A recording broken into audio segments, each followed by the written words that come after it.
It's another beautiful Sunday afternoon. This is Robin Mines. Welcome. My name is Ebuka Obiochendu. It's the last day, the very last day of 2023, a year that tested every single Nigerian, including those who don't even live in Nigeria. We had an election this year, one of the most hotly contested in our history. We had a new president inaugurated, President Bola Ahmed Tinubu, who is our current president. A lot of judicial drama followed. We also had a lot of states have some of their governors on shaky ground as a result of the elections and all of that. So it was quite a year for everyone. But for the most part, I feel like the economy, as much as there was a major election this year, the economy sort of was the one thing everybody complained about, literally from the start of the year when there was a cash crunch and the fuel scarcity, and we seem to be ending the year that way again. But we're going to be starting the conversation today looking at 2024 and looking at factors that will probably shape politics in the coming year. There's no major election next year, thankfully. Besides a few states that will be electing governors, I think Edo State for one definitely comes to mind. And a few other conversations we'll be having here today on entertainment, economics. But we'll start with politics, and I'm joined here now by Barrister Lucky Kine. Thanks a lot for being here today. Thank you very much, Mr. Ebuka. So yeah, I talked a little about how politics has shaped this year, but I feel like the judiciary might shape some of what's going to come next year. We've seen the Supreme Court come into the limelight a lot with regards to, them sort of certifying the election of Mr. President. But a lot of the governors, some of them are on appeal, some of them are on their way to finding out if they'll still be on their seats. A few members of the National Assembly have been thrown out. We also have 11 new Supreme Court justices. How do you see that affecting, the way elections will be sort of resolved in the coming year? I think Plateau State, a few of the states, without naming names in particular, are on their way to finding out if their governors are going to be there in the coming days. Well, thank you very much, Ebuka. Of course, like you said, this year, brought in a lot of decisive issues that were, also dealt with using by the judiciary. Yeah, we can talk about the election of the president, President Bola Ahmed Tinubu, yeah, and we are still, the issues, of course, are still fresh in our minds. We talk about the issues of the 25% at the FCT, the issues that has to do with internal party issues, where the Court of Appeal and the Supreme Court have also, ruled on those issues, saying that issues of, internal party issues basically are issues that can only be dealt with internally by the party members, and that a non-member of the party cannot actually litigate or as it were bring up any issues. So the issue of the 25%, it is a constitutional issue actually, and the Supreme Court has also upheld that Abuja is just like every other state in Nigeria. Abuja doesn't have a special status. Yeah, a few landmark decisions. Yeah, there. So these are some of the key issues that we are ruled on in this at the tribunal, this year after the election. So those were some of the key issues. We also have some decisions that were made here and there, which are still raising eyebrows, as it were. So, but we hope that with the appointment of the new justices of the Supreme Court, our judicial system will only get better, and that we'll begin to see, justice basically being doled out in Nigeria. Let me go now to our second guest. We're joined virtually by our guest Adeni Ikuno, who's a political strategist. Adeni, if you can hear me, how are you doing? I'm doing very well, and thank you for having me on the program today. Thank you so much for joining us. Like I was saying earlier, I mean, politics was very, very heavy in the year this year, even if the economy seemed to be the biggest talking point for a lot of people. But the judiciary also got in the mix. 2024, there's no major elections. We have a few state elections for governors. Do you see a difference happening within this short period with regards to the way INEC is going to conduct things? Have you seen a sign that INEC has learned? Because we've seen a lot of decisions being overturned. A lot of members of the National Assembly have been thrown out. We are seeing governors sort of on shaky ground. A lot of things have been contested. Some judicial decisions have not even been accepted by certain people, but that's a conversation for another day. Do you see INEC doing things differently with a state like Edo State now that is already starting to heat up? Or, I don't know, what are your thoughts? Well, I have to say that the 2023 elections has left us, with a lot of things that we must never allow to happen again, both on the side of those who manage the election process and the person, of course, who eventually becomes a president. There were lots of issues that preceding that election. And if there was ever a time in the history of the country when a leading candidate and many other candidates brought us into so much controversy, it has to be all about the elections of 2023. But there are lessons we can take into 2024. And I hope sincerely that INEC will not be part of those that will have to bash their heads against the wall when we talk about the Edo elections that we rightly said. But at times when somebody helps to cook a meal that has too much salt or help to prepare a drink that has too much sugar, you eventually might be served the same drink or the same food.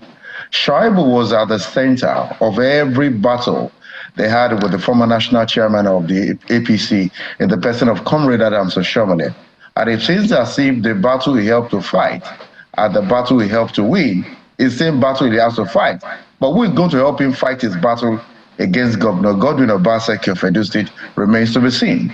So my sincere position is that these political actors, particularly those who want to lead Nigerians, must endeavor to be exemplary in the things they do. And that is really instructive for me as a political strategist. It is key for people who want to assume power to understand that first, the fact that their presence and modus operandi will be in public domain means they must do things exemplarily. And I also want to say here that for people who have been in office and have spent maybe 2 terms maximum according to the Constitution, must endeavor to leave office in peace. If Shuaibu eventually assumes that position, it's going to further divide the people of Edo State. But let me say this for the record. The current man that Godwin Obaseki is actually supporting cannot even speak the dialect of his people, because in the course of following the issues there, some people have raised it that he doesn't understand the terrain. He's been abroad for many years. While we cannot take away his right to participate in an election, do not forget it was also part of the concerns for a young candidate in the person of Rose Vival in Lagos, where people said they can't connect with them by virtue of that. So if you want to take power, you must understand the dynamics for taking the power in Edo State. And Edo State is, of course, a very important state for the country. So for 2024, I hope sincerely that INEC will not be part of the disaffections that are rife in the state. And I also want to state very clearly here that I hope also that will not have the Abuja influence come into play. Because do not forget that what is happening, for instance, in Rivers State leaves a lot of distaste on our lips or on our tongues. So I sincerely hope that as we go into 2024, we can learn to avoid a lot of the troubles that happen in the 2023 elections and be able to have leaders that take office purely on the mandate of the people.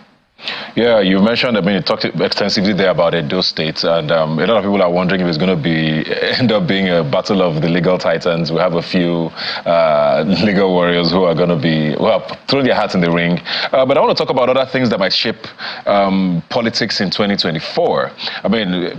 Who do you think will, define how Nigeria shapes up next year? Of course, Mr. President Tinubu is going to be there. He has his first budget, which we're hoping gets executed properly. The Wike Fubara dynamic continues to, we're not sure how that has panned out yet. There seems to be some of our agreements that people are still not sure how it's going to work out. The opposition has a strong role to play, don't they? The Labour Party candidate, the PDP candidates, Atiku Abubakar and Peter Obi are still very much in the news, trying to, put up some sort of an opposition, because there's been a lot of talk about the fact that Nigerian politicians are not good opposition leaders.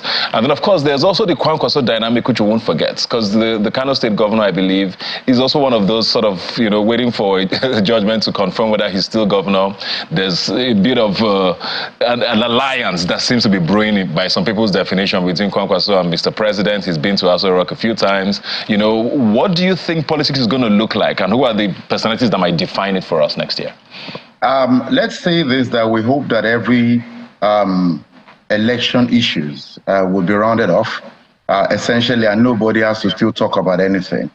But I think that away from the politicking, we know that we've got some elections in the coming year. We have to focus on the lives of the people. Let me say this, my brother. If you look at what Nigerians have gone through since the assumption of office of the current president, you'd agree with me that it is about making the lives of people better. We know that this is not something perhaps you can say is actually peculiar to any government across the world, where people that are poor are everywhere and government has to support them.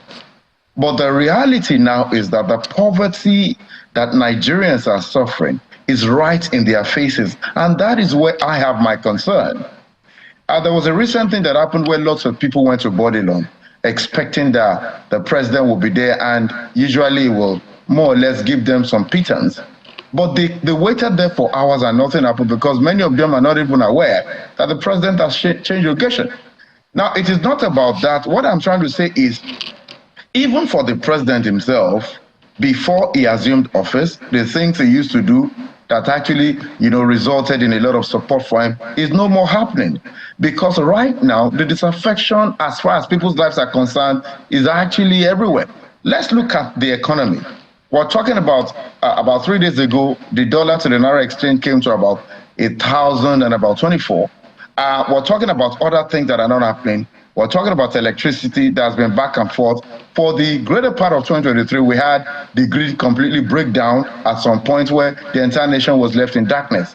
These are core issues. You said something about the budget.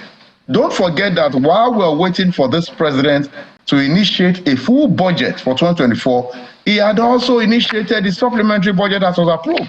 So let's understand that he has given us a little bit of how he will operate by the reason of what he has brought us. So I'm saying here that the business of reducing poverty, the business of helping people's lives to be better, the business of ensuring, for instance, that the people who are on the streets are able to take certain things home and actually have their food on the table is actually key agenda. So while we're talking about staggered election in Osun, staggered election in Edo, it is about improving the quality of lives of the people. That means government that has promised, for instance, to give 35,000 naira should do well to give the 35,000 for the 6 months it's promised, because findings have shown that some people only collected that money for 2 months.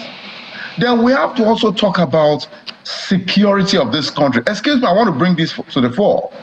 As of the time people were still crying and counting their losses in Barkinladi and Bokos, the president was in Lagos with lots of felicitations by the Lagos State governor. Also in Abuja, the secretary to government of the Federation, George Akume, was busy celebrating his 70th.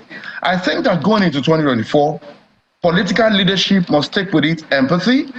The economy must actually be what has to be done. Then don't forget, for the greater part of this time, we're talking about saving money. We have to look at how we can deploy the funds to better the lives of people. So there are lots of things we should do to make things better in 2024.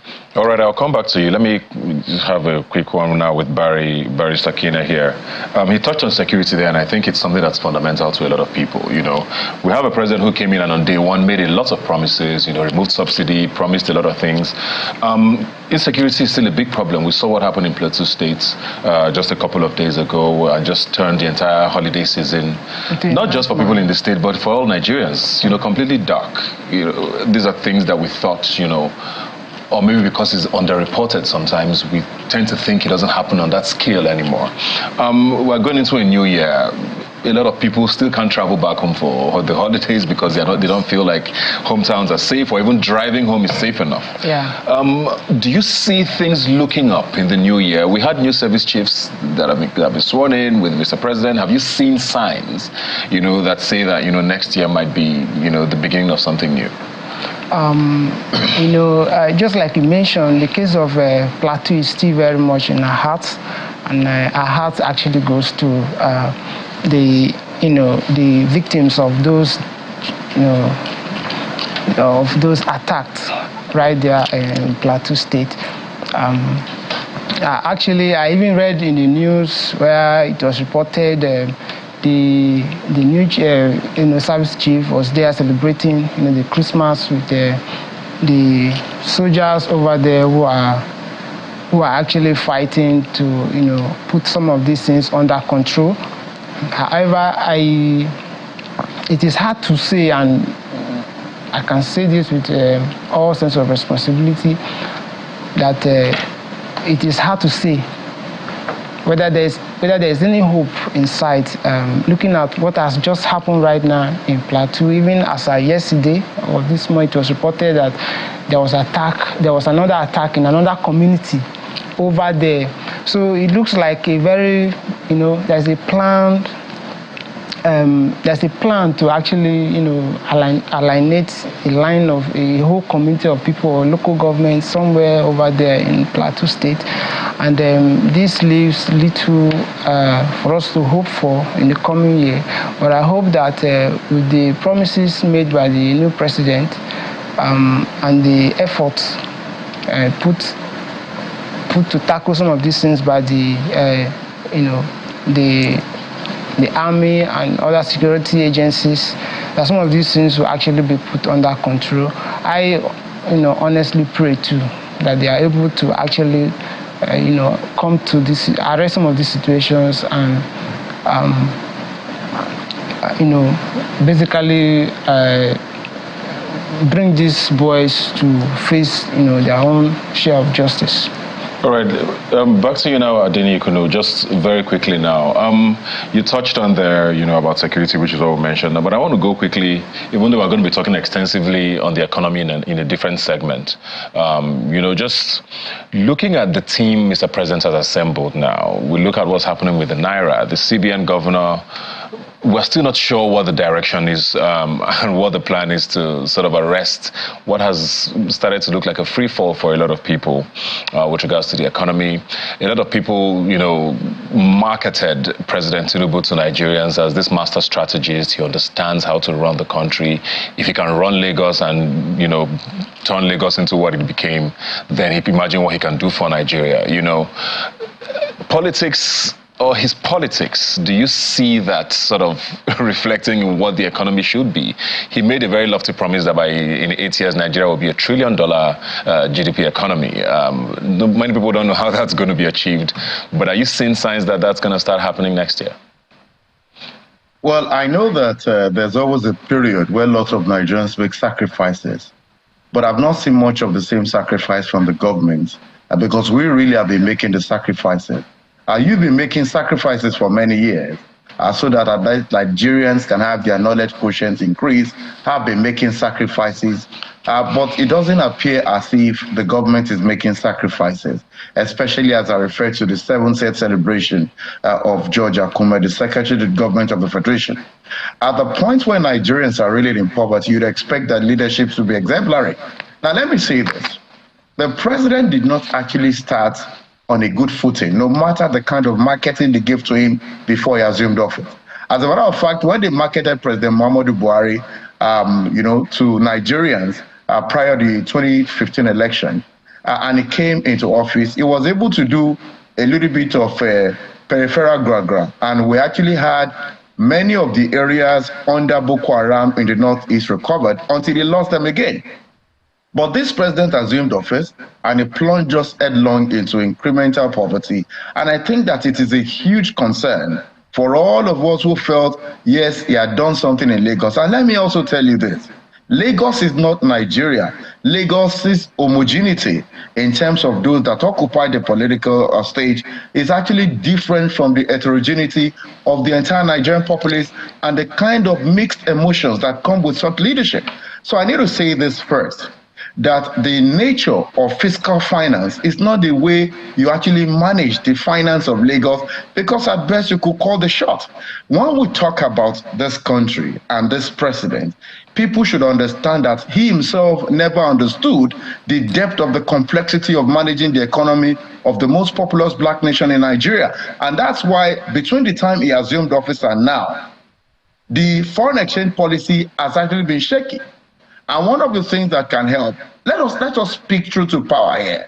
There is no economy that thrives without certain fundamentals. One of the things that enable an economy to thrive is stable policy. Nigeria, as we speak, still has up to 3 minimum foreign exchange markets in terms of the exchange rate. No economy functions that way. If I have, for instance, $100 and I have $50 or I have $20, I'm talking about the bills, why do I have to exchange these units of this foreign currency for different amounts to the naira? That is a part of the multiplicity of what the policy. Whereas if you find yourself in a place like Canada, whatever exchange rate they give you for a Canadian dollar is the same rate they give you for 50 Canadian dollars. I believe we're understanding that. So he has to address inconsistent policies in that regard. Then another thing, all the monies they are telling us that Mr. Emefiele has kept in China, in the US, and of course in the UK. The United Kingdom alone has in excess of £500 million. What is the plan to repatriate these funds and plunge it into the economy? That's two. The third thing, electricity is key. If you cannot have small and medium scale enterprises function, then you cannot have a fully functional society in terms of solving the economic problems. So stable policy, the foreign exchange policies, ensuring that cottage industries are actually functional, amongst many other things. These can help us shore things up. Thank you very much. I know a lot of us are very passionate about, how 2024 is supposed to shape up, because this year has been very, very tough for every single Nigerian. We're only hoping for better things to come. Thanks a lot for joining us on this day, and I wish you a happy 2024, and to you too, Barrister Kene. We're going to take a quick break now, and we'll be right back. Please stay with us.